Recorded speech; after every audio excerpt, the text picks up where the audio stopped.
শতকরা 30%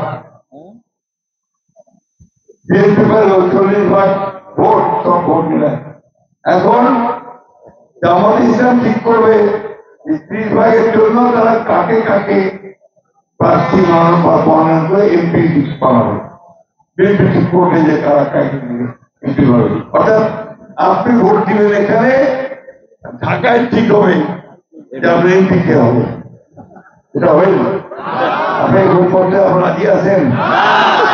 এটা বুঝতে হবে। হ্যাঁ হ্যাঁ, যার দল নেই সে কি করবে?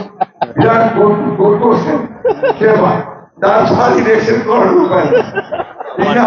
অর্থাৎ ইন্ডিপেন্ডেন্ট স্বতন্ত্র প্রার্থী কি হতে পারবেন, এটাও তো বন্ধুরা এই সিস্টেমটা, এই ব্যবস্থাটা আমরা পরিচিত না। আমরা বলছি যে আমরা গ্রহণ করবো না, পরে পার্লামেন্টে আলোচনা করে জনগণকে শিক্ষিত করে তারপর দেখা যাবে কি আসবে না। জামাত ইসলাম ঘোষণা করতেছে ওটাই করে পাওয়া, ওটা না করলে নাকি ভোট হবে না। ভাই ভোটকে এত ভয় পাচ্ছ কেন? কারণ তুমি জানো যে ভোট হলে তোমার অস্তিত্ব থাকবে না।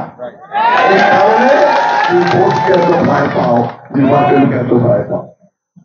এই কারণে আমার ছোড়া একটু ভালো কাজ পেয়েছে, 5ই আগস্টে আমরা তাদের করে আমাদের মুক্ত করতে সাহায্য করতে, যারা উমরাও দল করছে জানেন তো, এনসিপি নাম শুনেছেন তো, আমি পুরো এনসিপি আছে।